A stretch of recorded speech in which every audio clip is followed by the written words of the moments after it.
Southwest Denver. Sleep deprived and heavily caffeinated. All right, let's do this then. This is the Jeff and Bill Show. I don't understand why this is an issue. They don't always agree, but hey, at least they have coffee. Coffee. And each other. I love you, man. God help us. I want to bless him. We need all the help we can get. Now here's Jeff Hunt and Bill Thorpe. The Jeff and Bill Show on News Talk 710 KNUS.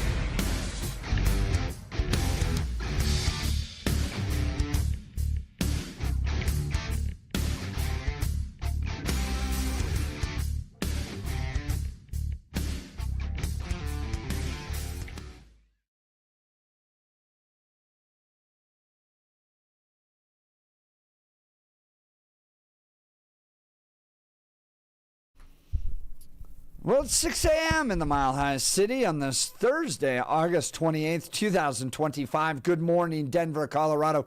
You've tuned into the Jeff and Bill Show, News Talk 710 KNUS. I'm your co-host, Jeff Hunt, along with Bill Thorpe, bringing you the freshest insights, hottest takes from the right, left, and center. A lot to cover today in light of the Minnesota shooting that took place yesterday. 2 young children murdered, 17 injured, when a gunman fired upon a Catholic school. We broke the news yesterday live during the show. There's been developments since then. We'll be covering those. We'll be talking with George Brockler. We'll be talking with a Minnesota state representative about what they're experiencing up there in her community. All of that today. So we also want to hear from you reflecting on this. We'll get into the questions. But first of all, before we do all that, Bill, I think we should talk about yesterday's live broadcast because that was just fantastic. Yeah, that was. I was telling you before the show that I had to spend some time kind of wrapping my mind around that yesterday because, one, y'all are amazing. I mean, just the number of you that took time out of your day to come hang out with us at an IHOP. And I'm talking about, fans like Caroline and a few others that made a special effort that it wasn't just, there was an extra level of effort that was made. Gabe, Raphael, a number of others that we got to sit down with that showed up that were just absolutely amazing. And I love seeing people like artists and the returning faces that we've now seen at a number of these that come out and hang with us. And the gifts. That was that was a little that was something that touched me in a way that I wasn't really expecting taffy. to. Yeah, we got a wonderful pub glass bar. We got a bag of taffy, and then a friend of mine through the text messages that he and I share an affinity for soccer. His daughter crocheted a bumblebee in the colors of my team, and so I mean that's going to be my mascot when I'm watching games right now. And again, not because necessarily violent or anything, it also gives me something that I can throw when I get angry because it's soft. So it solves several problems here, which is fantastic. And it's just the idea that you would spend and take that much effort out of your day to come see us as far as goofballs. I mean, wow. I'm blown away, the number of you that showed up and just how fun it was. We had a great time. Nobody is pulling together the type of audience that this show does, which is that's the part totally wild. So in one part, you have my friends that I've known for years from Cherry Hills Community Church. Yes. So you've got a table of ladies from Cherry Hills. Marge was a part of them. Artis. Yep. I hung out with them for a while after the show yesterday. We sat and chat for a while. It was so much fun. So you have those sweet ladies. Yeah. You have Bill's soccer fans. Yep. You have Rose Puglisi, the top House Republican. You have Steve Woodward, one of the most progressive members, all together. Yeah. At the same place. Rich was there, a great Jewish business leader. I mean, it was incredible. There's nothing like that. Yeah, nothing at all. There was a guy that I talked to a little bit, and he's like, I from Chicago, and what you guys do gives me, hope for this genre of talk radio, and had been driving a cab for a number of years, and talks about how we keep him company, and talked to another wonderful listener that said that because there's not a lot going on the radio on a Sunday, she'll pick her favorite day for us and then re-listen to that day. That's awesome. On a Sunday, because I'm like, That's crazy. My mom doesn't want to listen to me over and over again. It's to spend that amount of time, and the fact that you'd make that kind of an effort to come out and hang with us and amazing. Spend time. It was amazing. I can't thank you guys. And then the enough. regulars that engage with the show coming in, being in person. So Jason, who usually is producing the funniest content. Oh my God, yeah. Via text Jason's message that we have. fantastic. Francis swung by. Yes. You hear him regularly. He calls in. So it was thank great. you to Joan everybody. from Lakewood was there. There were so many people that were there, and some people that only have voices on the text message. Someone that had sent me a really funny license plate the other day, and she stopped by, and we said hello, and it was really neat. You guys are just again. I had to sit down. I went on a walk yesterday to kind of wrap my head around. It was about a 45-minute walk that I had to not sit down, but walk and kind of get through the idea of y'all showed up. And it was just so much fun that the way you're embracing us. Thank you. Billy's having his "you love me, you really love me" No, moment. you know what it is? It's not that. Okay. This is it. Okay, this is the Jeff and Bill show. We're going to be 100%. This is where I was. This is why I went on the walk yesterday. I honestly, and I'm being 100% serious with you, Jeff, and with the audience, it was imposter syndrome. That's what it was. It was the idea of I shouldn't be there. That you shouldn't come up to see me. There's no reason for you to take time out of your day to see me. Why would I be the person that you would spend time to, one, listen to, and then show up and IHOP to see? Why in the world would you take that kind of time to do it? And I had to spend some time figuring out what it is and what we're doing here on the radio and why it resonates with you. Took me some time. Took me a 45-minute walk. It was not easy. That's what you did to me yesterday. Because of all of your support and everything you did, that's what I had to work through yesterday. Thank you. That was wonderful. It was incredible. It's been a year and a half of this program and people. The most intriguing aspect of it is how Bill and I can disagree so passionately about things and still be able to do the show. Absolutely. Because today, I guarantee you, in light of that shooting, we're going to have some disagreements. Oh, gosh, yes. Are we ever? So get ready for that. Yeah, we and definitely are. It'll get hot, but we figure out a way to keep the show going and not take it so personally that we can't do this. So no, but I did that's take it part of personally the yesterday aspect. that you all showed up yesterday. Do you understand that? You hit me. You hit me yesterday. Thank you. That was incredible. Thank you. Great turnout to the IHOP. And thank you to IHOP and Bobby and everybody that helps put this together. That was incredible. Their team yesterday, they were on point. They were just, the tables were cleaned immediately. Things were picked up. The food was delivered hot and fresh. Bobby's fantastic. The entire team there Jordan was there. It was incredible. It was every time I turned around as if, I need someone to, they're already doing it. It was that they were that good. It was incredible. I had so much fun. And I didn't eat it all yesterday. I finally had a snack when I came home from bar trivia, so that was about 9 o'clock at night. That's the next time I ate after all of the food they gave us. You didn't need to. No, I didn't. Text message here, 2124. Hold on. Stevie Woodward, who loves to slam Jeff, was there? Yeah. WTF, mate. I know. Missed the show yesterday, unfortunately, but would love to hear more about it. Yeah, Stephen Woodward. So Steve is one of the most progressives. Yeah. At one point, blamed the Club Q shooting on me. Yeah. This is how far this is how far the show has come, and based on just relevance, that he found a reason. He thought that there was a reason to come on our show after accusing Jeff to be partially responsible for the Club Q shooting. Yeah. That's what you as our audience has done for us as far as making us important in not only the conservative space, but just in this political space and in the talk space in Denver. Right. If we were just a know-nothing show, wouldn't matter. He wouldn't show up. But and to his credit, and we said this yesterday, wherever we do this show, I always invite the state senator and state representative to come by because we're in their district. Come meet your constituents. We'll put you on air, all that stuff. Yeah. He's the first Democrat who said, yeah, sure, I'll come. Yeah, he is. Now, you can disagree with him. You can think that he's absolutely Looney Tunes, but at the core, you have to respect the fact that he showed up and wanted to have the conversation. Even if you disagree with him and are celebrating the fact that he is not going to be running for re-election, even if that is how you got to respect the guy for showing up and having the conversation, just at the core, because a lot of the others on that side of the aisle don't. They run away when we show up. Right. They don't need to. They have all the power in the world. Yeah, they don't have to. Yeah, but he came down and he answered the questions. It was good. It was really neat. We even said, like point blank, we were like, bro, poll just came out 2 weeks ago. Yeah. That Coloradans are frustrated with the services provided by government. They don't feel like it's working for them. And they believe everything is expensive. Aren't you Democrats the ones to blame for this? And he took it. And He was he like, here. Yeah, and went right at it. I'm like, that was good. Yeah. Appreciate him a lot. That was really cool. All right, let's get to news and comment with Blake Olson. Blake Olson. Blake Olson, news and comment. Hey, good Thursday morning. 58 and partly cloudy in Denver. Pretty clear skies as the sun is rising. Expect a high of 78 today. Had some thunderstorms up and down the Front Range last night. You can smell it in the air. Nice moisture. This portion of the news sponsored by Pastor Camp Heating and Air Conditioning at 303-777-1234 to learn more about special savings opportunities on Lennox equipment.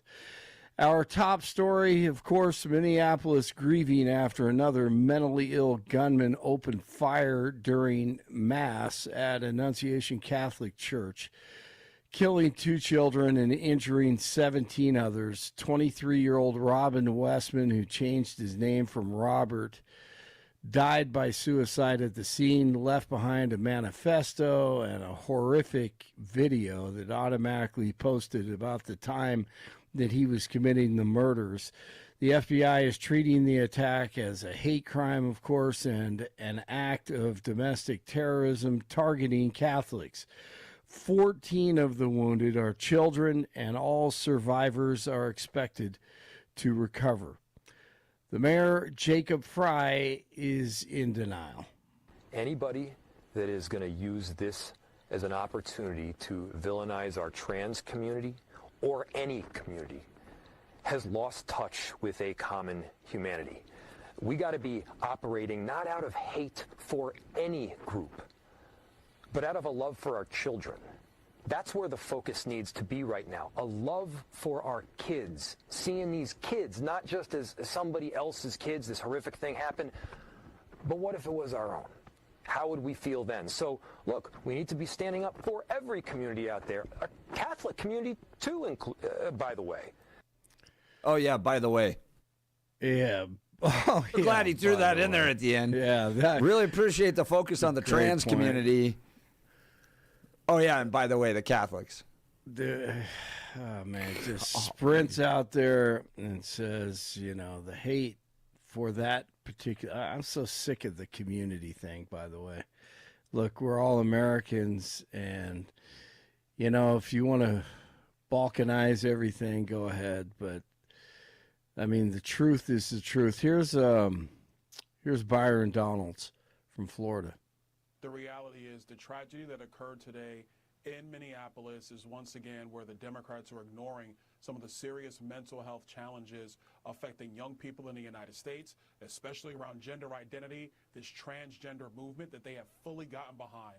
On a broader level as a country, we have to take mental health much more seriously. I mean, look at the magazines, what was written on these magazines, talking about going after Christians. Where is your God? Going after Israel. Actually writing there to kill Donald Trump. This is the insanity from the hatred that has come from the left. And so if they want to now come out and be mad at people who are trying to sympathize and empathize with the families, and especially the families of these 2 young kids that were lost, they need to re-examine everything about their party. It's not the time for politics. It's about comforting the families who have lost 2 young kids and then examining all the public policy so that this doesn't happen again. And I will tell you, once again, this is not about guns. This is about mental health issues that the radical left refuses to acknowledge comes from their crazy ideology, which is damaging so many children in the United States who are now becoming young adults. The Jewish group that was targeted in the June attack in Boulder will no longer advertise its weekly events. The Jewish Community Relations Council says the Boulder Run for Their Lives chapter is now being harassed by people shouting threats and insults. The JCRC says the escalation in harassment has made it impossible to safely hold the event in public. 1 person died, as you remember, and we will never forget that scene at the park, and more than a dozen people were injured in the attack. The weekly walk will now be held at an undisclosed location under heavy security. Aurora police looking for a driver following a crash that sent one person to the hospital. The crash happened Wednesday afternoon at the intersection of South Potomac and East Alameda. 5 vehicles were involved, including a black Chevy Tahoe that allegedly caused the crash. Investigators say 2 people ran from the scene, including the driver of the Tahoe. The registered owner of the vehicle reportedly had their license revoked due to habitual traffic violations. House Republicans investigating Wikipedia for bias. The House Oversight and Government Reform Committee announced it's looking for information from Wikipedia CEO over accusations the Internet Encyclopedia organizes efforts to inject bias into entries. Google is warning 2.5 billion Gmail users to change their passwords after a significant amount of successful intrusions by hackers. The tech giant put out a warning this week advising Gmail users to be on high alert for suspicious activity and to add extra security measures like 2-factor authentication. Travis Kelce's jersey, the sales are skyrocketing after he and Taylor Swift announced their engagement. Fanatics report a 200% spike on Tuesday, making it Kelce's best sales day since the Chiefs won the Super Bowl 59 in February. College football kicks off tonight for area teams. Wyoming is at Akron tomorrow. CU playing host to Georgia Tech at Folsom Field. 55 in Castle Pines, 56 in Centennial, 58 in Denver. Jeff and Billy continue. Blake Olson, News Talk 710 KNUS. For the next 3 days, shower and thunderstorm chances are still going to remain fairly high, but we might see the sun a little bit more. Daytime temperature readings are still going to struggle for late August. Highs will be 70s to near 80 today, Friday, and upper 70s Saturday. Nights will be 50s to near 60 degrees. A bit warmer with less in the way of thunderstorms Sunday and Monday. Weather is service of L&L Heating and Air Conditioning. For quick, trustworthy, and dependable service, call L&L Heating and Air Conditioning at 720-851-1691. Visit them online at bestdenverhvac.com. You'll be comfortable with L&L. Meteorologist Don Day in the 710 KNUS Weather Center.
All right, let's dive into today's gut-wrenching story, the horrific shooting at the Annunciation Catholic School in Minneapolis, where 2 children ages 8 and 10 were killed, 17 others injured during a school mass.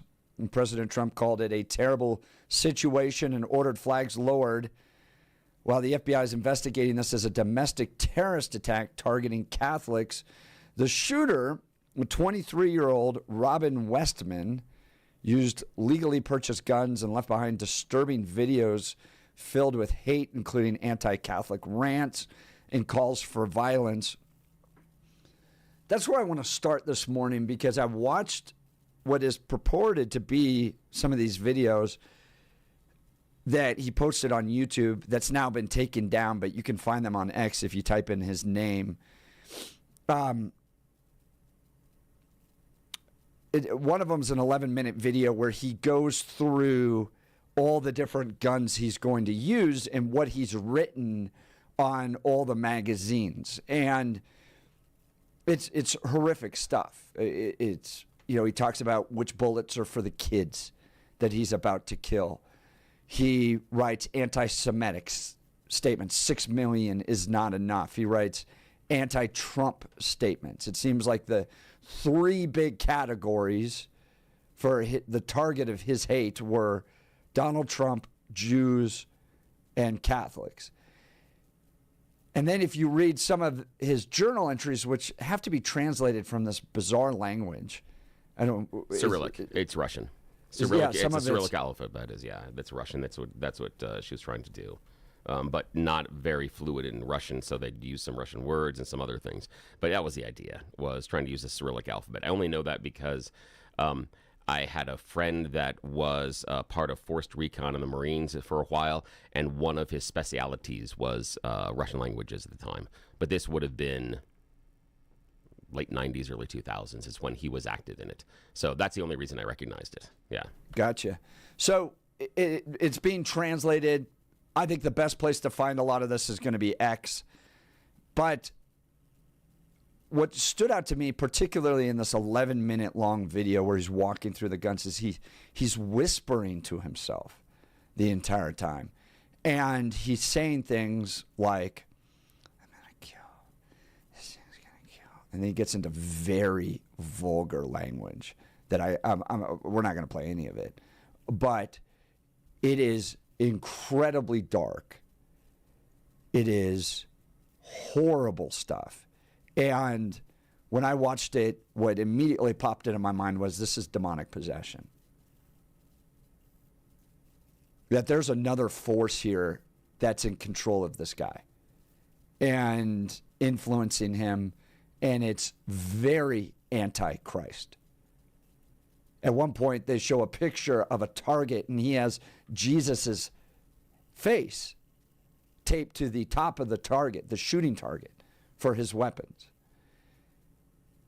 And I want to raise this question is, we're going to run down policy solutions to try to stop this, and that's noble and valid, to try to want to stop future school shootings. So we'll discuss mental health, gun access, all that stuff.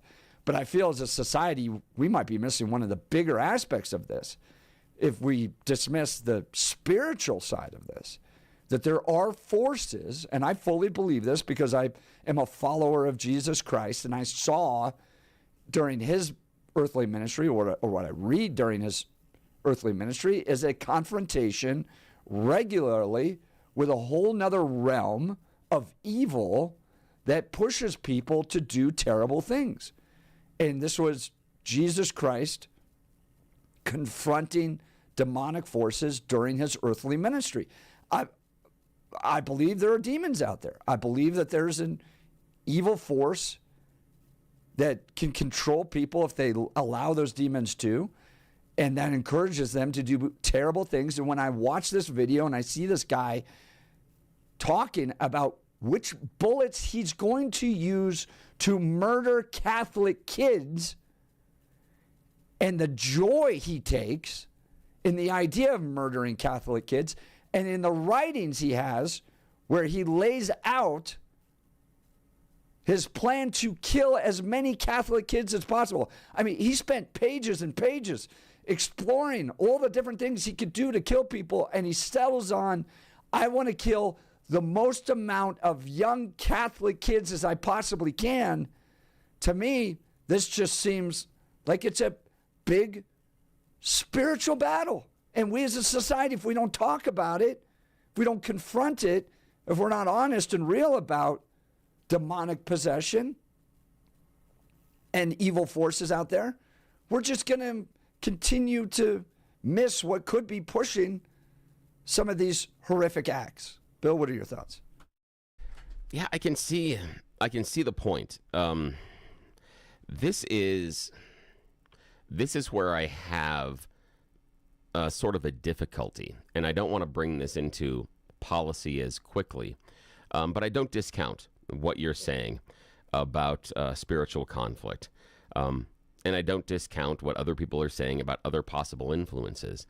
But the difficulty I have that I hear in many of these conversations is that it seems like that reasoning is being used.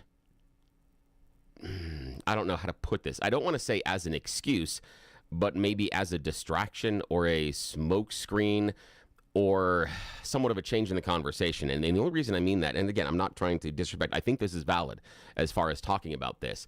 The question I have is if you come down on the idea that this is part of spiritual warfare and demonic possession, or you come down as what newscast was somewhat implying about the idea that this is trans and they're changing the kids because they're trans and that's why this is happening, or you think it's something else with liberal indoctrination, or you think it's because of all the BLM flags, or whatever the reason is you think caused this person to pick up that firearm and kill a bunch of little kids. What I always have the difficulty in is that the one thing that we seem to be, I guess, bent on protecting here in the U.S. is we have to make sure that those people can have guns and legally obtain them. That's the thing, that if we do think that there is demonic possession and there is a spiritual warfare going on out there, why in the world would we give these people possessed by demons easy access to weapons? Why would we make it easier for them to do the evil? If we think that this is all part of the LGBTQ indoctrination and it's making them evil and they're going to enact violence on us, why are we so bent on making sure they can get those instruments of violence easily and quickly? If you think that it's indoctrination from the schools, why do you think that we need to make sure they can get those instruments of death as quickly as possible? That's the only question, is regardless of what we think the reasoning is behind it, at some point, we then say, well, if that's why this is happening, at some point we need to look at the how it is happening as well. And so I'm open to the idea of the spiritual warfare and the demons, but okay, and if it is, then we do what? What would be the change that we would enact in our society? Do you think it's fair, though, to say that Second Amendment rights activists want mentally deranged people to have access to guns? Yeah. Yes, I do. Yep, absolutely. 110%. You think that's their motivation? You think their motivation is to make sure that mentally deranged people have access to guns? Not motivation, but are they okay with it? Yeah. Yep, 110%. Yeah. You know why? Because they don't say anything about it. They don't talk about changing any rules about it. They're not concerned about it. There's nothing. I don't think that's fair. Sure it is. I don't think it's fair. I think what they're motivated for is to protect rights that are enumerated in the Constitution. And the challenge is, how do you protect the rights of law-abiding, mentally sane people from being able to protect themselves, protect their family members, protect against tyranny, while trying to keep insane people from getting guns? They're willing to work that through. To say that they're motivated. They're not willing to work that through at all. Of course they are. No, liar, liar, pants on fire. Bill, to say... that is ridiculous. Bill, to say that they're motivated Again, to maintain... I didn't say motivated. No, I didn't say motivated. But that's what I asked you. I asked you, did you think that their motivation was to make sure that insane people have access to guns? Okay, then let me rephrase that. That not necessarily the motivation, but are they okay with it? Yes. They are 110% okay with it. Why do you think that is? Because they don't want to change it. Because I hear all the time, I hear all the time, oh my gosh, we have a mental health crisis in this country. And then a bunch of crickets. That's it. There's never a conversation about someone's mental health state and their access to firearms in whatever situation it is. And that's okay, fine, if that's what you want. But don't pretend that we're not concerned, that you're concerned about it. No, you're not. You could change it. Yes, absolutely. Yes. Things could change. The concern is that law-abiding, mentally sane people are going to lose their gun rights. And the motivation, which I think is very clear from Democrats, is that the only people that have guns are the government. Here's the thing. Up until yesterday morning... And that's what they fight against. Up until yesterday morning, the shooter in Minnesota was a law-abiding gun owner. Law-abiding, completely and totally law-abiding. Correct. Up until yesterday morning. So what do you want to do about it? Yeah. Here's the thing, though. But you're saying they're possessed by demons and possibly mentally insane. Right. Huh. If only there was something we could do to figure that out possibly beforehand. But that's the issue. That's the issue. So, is that? what Here's is the issue? What is your solution? Yeah, because what you're talking about here is you're like the idea of the people that legally obtain it and are mentally insane. Well, that seems to be okay in our society because we have absolutely zero that helps us to determine that they shouldn't necessarily have that firearm. In fact, even if someone gets into a mental crisis and we talk about a red flag law, there are a whole bunch of people here in Colorado that think that's wrong. There are people that tried to torpedo the election of one of our guests in the future today that is going to join us here in about an hour because of their stance about maybe when someone's having a mental health crisis, they shouldn't have access to a firearm. Maybe that's a time in which they shouldn't be able to access that right. That maybe we should have a conversation about that. But that was deemed as as basically going against the Second Amendment. And they wanted to take him down because of that. And this is a staunch conservative. So, yes, I think it is fair to say there are gun rights advocates and owners out there that, are okay with people that are mentally ill having the guns. Yes, because they don't want to do anything about it. I think that's wildly unfair. No, they don't do anything about it. I don't think that's any different than just blanket carpet bombing and saying all trans people are insane and demonic possessed and potential violent shooters. Yeah. Okay, but here's the idea, is that what I can do is, at least on my side, I can show the behavior. I can show the behavior of not wanting to do anything about it. That's the issue. That's what I keep coming down to, is that our behavior doesn't change. Our behavior isn't. And this may not be fair at this time of the morning at 6:31, but we talk about our president of the United States of America. We talk about constitutional rights. He has issued an executive order to try and change birthright citizenship. He issued an executive order recently over flag burning because according to him, when you burn a flag, it incites riots, and there are riots that happen all over the country, and it's dangerous. And after the school shooting, flags at half-staff, 5 days. Okay. Would you prefer he confiscates all the guns from trans people? Here's the thing, is no, I would not prefer that, but here's the idea. The guy that is coming in and taking these executive orders, talking about changing aspects of the Constitution, is okay doing it with birthright citizenship and flag burning. Okay. So all I'm saying is that he does not have an aversion for this behavior. For challenging basis premises inside the Constitution. Inside the Constitution. Yeah, okay. He's not so averse Bill, to that. And in this case, it's flags at half staff. Okay. So Bill, why wouldn't you support then the confiscation of guns from trans people? Because I believe that you are singling them out, not based on behavior, but based on who they are. That's the issue. That's the thing. Because you've decided that a certain population is not going to have it based on their characteristics. And that, I believe, is illegal. Yeah, we got less guns out there. Why not? We have fewer guns. Well, we've identified a community that seems to have some mental health issues. So not necessarily. Let's just go out there and hang on. No, we haven't. Hang on a sec. I disagree. I disagree with you saying that the trans community necessarily the idea of the mental health issues and talking about violence. You've got STEM shooting. You've got Club Q shooting. Okay. And you now have this shooting. All right. How many school shootings have we had in the last 10 years? And what would be the percentage of people that were trans? What would be the percentage? Because if it's not a significant percentage, chances are it's very small. It's probably a very small percentage. So that's the issue I have, that you're like, this small percentage of this larger behavior, we're now going to focus and say they're the ones that are doing it. The vast majority of you talk about red flags, so why not? Let's go after this school shooters haven't been trans. Well, I agree with you on that. Okay, I agree with you on that. Why single them out? Why single them out as the people that are the problem? Because using your logic, it's fewer guns on the street. No. So why not?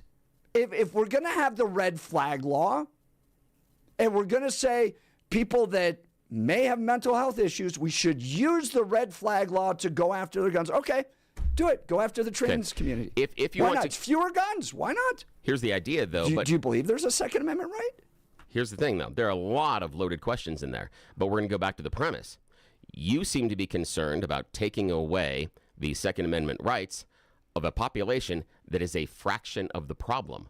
Why are you not more concerned on the larger cohort that seems to be the problem. I mean, if you're talking about taking away the guns to prevent this, why not focus on the demographic that does this the most often? Why are we going after a demographic that does this in the minority? Bill, because and a fraction of the I'm minority? exploring your theory on the importance of red flag laws. Yeah. I think they are unconstitutional, and I believe that you have a Second Amendment right. Okay, And I'm exploring your thought and your pushback on it by saying you're focused on a minority of the problem. If you were coming at this being intellectually honest, you would have the conversation about gun rights with the larger cohort of the people that are doing this. The fact that you focus on the minority shows Bill, me that you're being disingenuous. Yesterday, there was a man who wrote on the bullets which Catholic kids he was going to kill. Okay? And so if you believe in red flag laws and you believe that mental health should be an indicator as to whether or not we should confiscate guns, okay? Now you could say, well, let's just go take everybody's gun that has mental health problems. Okay. Well, let's start with people that are trans. Why? Why there? Because yesterday you had a shooting with a trans member. I know, but guess what? You've had a lot of other shootings with people that weren't trans. So, see, you're willing to protect the Second Amendment rights of the trans community, Bill. No, not at all. That's what I've just proven here. No, you haven't. Yes, That's I have. ridiculous. No, I Jeff. just said let's use red flag laws because yesterday somebody within the trans community had a mental health breakdown and killed kids. All right, let's go use those laws to take their guns away. Here's the thing. But, well, hold on. Now we don't want to. No, because Yes. because you're being disingenuous because you're looking at selective enforcement. That's the problem. Because you're trying to use an example based on a specific demographic, and every time I tried to broaden the demographic, you refuse. So you're being disingenuous because you want to focus on. You don't really believe in it. No, that's a pile of BS. Here's the idea.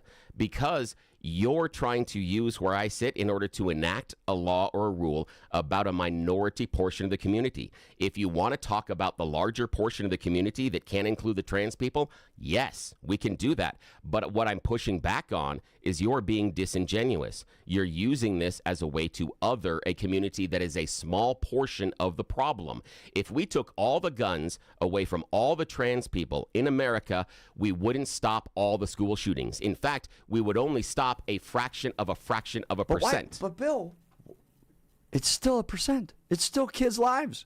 So why wouldn't we start there? Why would you start at the small number, not the big number?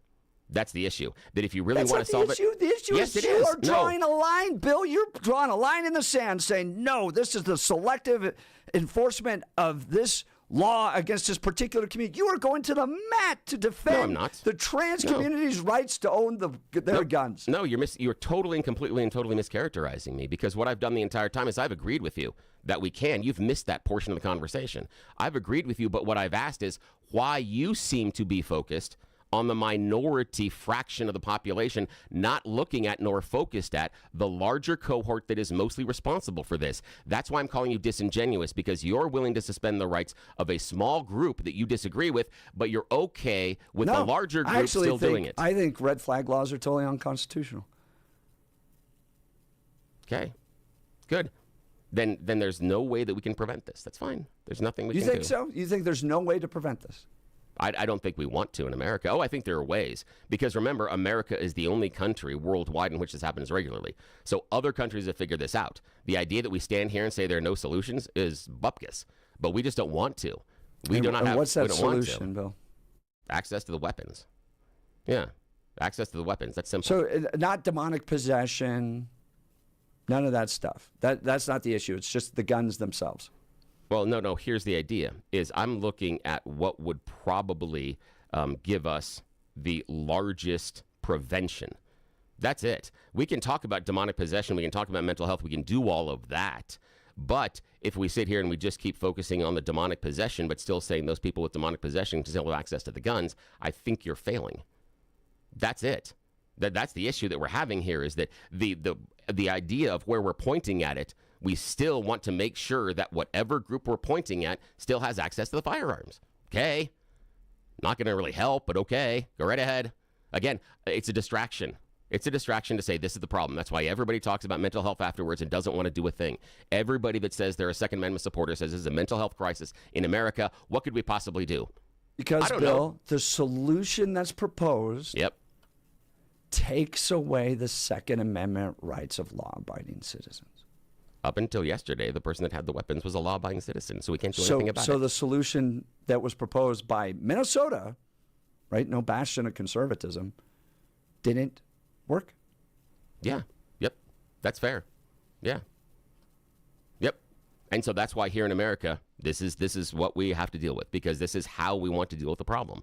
We have a whole bunch of regulations on firearms all over the place based on ages, what you can buy, the type of weapon you can buy, all sorts of things. Right. So the idea that we don't have constraints on it is silly. We have lots of constraints. There are just certain constraints we're not comfortable with. Okay, fine. So this is, as I talk about all the time, this is your price of entry. This is your cover charge for American society. If you want to be an American, the cover charge is... To live in the freest nation in the world. No, the cover charge is... No, it depends on how you define free.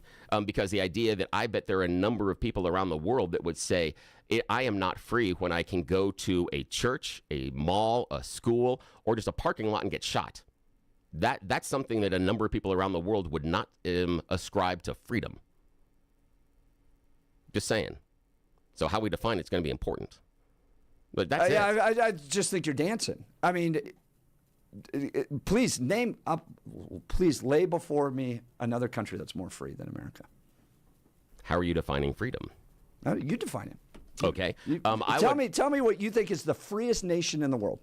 Again, I don't think, okay, here I believe that you're trying to play a gotcha game because we're going to self-define what freedom is. And if we go back to what I had just said, I talked about people saying that they are going to define freedom in part by being able to go out in public and not be randomly shot. That would be defined as freedom. And what I'm saying is we don't have that here versus other countries. I would say somewhere, if that is how we are going to talk about it, somewhere like Japan, much freer than we have here in the U.S. We could go through a number of other European countries as well as Asian countries that we could define as being more free if that's the idea that we're going for. But other people are going to define their freedoms other ways. And some of them are going to define their freedom based on how freely they can access a firearm. Fair. That's okay. Then you would define other societies as being less free than ours. That's okay. But that's all based on your personal definition, what you're looking at. And that's where I started, was that there are individuals that would define our freedoms differently because they don't see freedom in being shot at church at the start of school. They don't see freedom at being shot at the grocery store. They don't see that as being free. So that's it. That's my point. That's my point.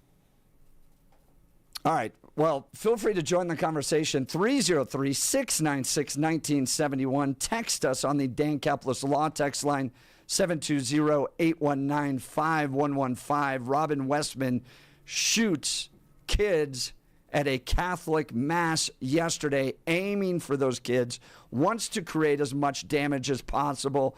Under Minnesota law, able to access these guns, leaves behind disturbing videos filled with demonic rants. How do we address this stuff? What becomes the next step? I mean, Minnesota had every gun restriction that it wanted in place. Mass shootings still happening. So, would love to hear from you. 303-696-1971. Text us at 720-819-5115. You're listening to The Jeff and Bill Show. This is Denver's talk leader, News Talk 710, KNUS.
Welcome back to the Jeff and Bill. The text messages are real hot on this one, and we're going to continue the conversation to the next hour, but we're going to take a little moment of levity from in the midst of a serious debate for some You Choose the News. Yes. We're going to come up for air just a little bit. This is America's favorite fake radio news game show, You Choose the News. I've spent mere moments this morning scouring the interwebs for really dumb stories about us humans and giving them even more ridiculous headlines so that we can play this fake radio news game show because nobody in charge wakes up until 7 o'clock. Once Jeff and I found out that we were unsupervised, you're lucky this is all we're doing. I'm just saying. There were other ideas, and this is the one that we felt was the safest and wouldn't get us arrested. Or at least not get me arrested. There was a point here. Okay, now, Blake Olson is joining us from the news department. Gentlemen, here are your headlines today. Headline number 1, Blue Light Special. Headline number 2, Little Redecorating. Headline number 3, Taking Away the Power. And headline number 4, Hail to the King. Mr. Hunt, your choice. Start with a little decorating, please. Yeah, a little redecorating. We find ourselves in McAdoo. A McAdoo woman is facing some multiple charges after she did a little redecorating around the offices of the magisterial district judge near Frackville. She left behind more than $1,500 in cleanup costs. Now, she's Cheryl Annette Moody, had been charged with some institutional vandalism at a facility. Police were contacted that she had done a little bit of redecorating in both the lobby and the exterior of the building. What did she do? Well, she smeared her poo all over the walls. Gross. Oh, yes, Lee. her own. Yes. And, it shows surveillance footage showing her arriving at the court office, lifting the back of her dress while outside, then going into the restroom. Soon afterwards, the feces was discovered on the side of the building, lobby floor, and the wall near the restroom. Gross. Yeah. The whole thing for me is what I can't figure out is the idea that I'm going to reach my hand right around my rear end, and then I'm going to wipe this all over the place. What? Just the choices involved. It's just like, Again, I know what I'm going to do with demon this. possession, Bill. Man, that's right. Oh, yeah. That is a Okay, mental illness, demon possessed. Now, Blake Olson, Blue Light Special, Taking Away the Power, or Hail to the King? I'm a big fan of the Kmart Blue Light Special. Yes, Blue Light Special. Hey, on any given Sunday, the massive American Dream Mall in New Jersey is allowing you to hit an indoor ski slope, surf an artificial wave, ride roller coasters, or even shop for a new outfit at dozens and dozens of big-name retail stores. But one of those things is a problem in New Jersey. No, it's not the ski slopes, not the surfing, not the roller coasters. It's the shopping. American Dream is now facing a lawsuit from nearby Paramus. They are contending the area that they have run afoul of a county law that has prohibited the sale of non-essential items like clothing and appliances and furniture on Sundays.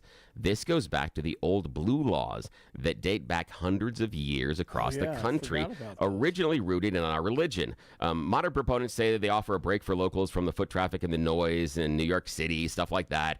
But the original plan for the American Dream Mall, when opened in 2019 adjacent to MetLife Stadium, was just for those theme park type attractions to be open on Sunday for game day. The retail stores originally said they would be closed. Well, slowly over the last couple of years, more and more of those retail stores have been quietly staying open on Sunday. And now the local mayor, Christopher DiPiazza, said that we have their promises on record. They were going to follow our county's blue laws. We're now taking them to court. Oh, I know. What do you think about that? Should we go shopping Kinda on Sunday? Strict. I know. Yeah. I don't know. There's some that I agree with and some I don't. Yeah, it is. You know, it's a little like hard. the selling cars on. I don't even know if that's still a law. It is in Colorado. Yeah, it is in Yep. Colorado. You Yeah. can sell cars on a Sunday. Yeah, I kind of agree with it. Yeah, there's part of me that agrees with. There's other part that the more stuff that you sell at your store, the more tax revenue we get. So please. Please do that, especially if you're near a football stadium. Please. Yeah. And then we open Please the more. post office on Sundays, and that tax revenue just goes right away. Do they sell dope on Sundays? Are they allowed to do that? Only the marijuana? the tariff-free guys, the illegal guys down at the. I don't know. I have no idea. But again, the problem is if it's a marijuana shop, they'll go, "Oh, dude, I forgot today's Sunday. Sorry, thought it was Saturday, dude." Sorry. Okay. True. Yeah. Okay. True. Jeff, last choice, sir. Taking away the power. Hail to the king. Hail to the king! Hail to the king! Those may recognize the Avenged Sevenfold hit by the same name. Avenged Sevenfold set to perform at Soldier Field this coming Sunday, and some of the local eateries are getting in on the fun. This Friday, Chicago's Dog House is going to serve their Hail to the King banger. It's smoked alligator sausage, sweet spicy mustard, caramelized onions, and gardenia peppers. First 20 customers receive a free hot dog. And then Monday, there's going to be a little piece of heaven at Kuma's Corner. Yes, the food around the stadium is going all avenged sevenfold. I think that's kind of cool. Yeah, that's it. That's the end of You Choose the News. Back to you, Jeff. Alligator sausage? Again, I've eaten alligator, but I'd go to the Black Eyed Peas. Yeah. All right, you're listening to the Jeff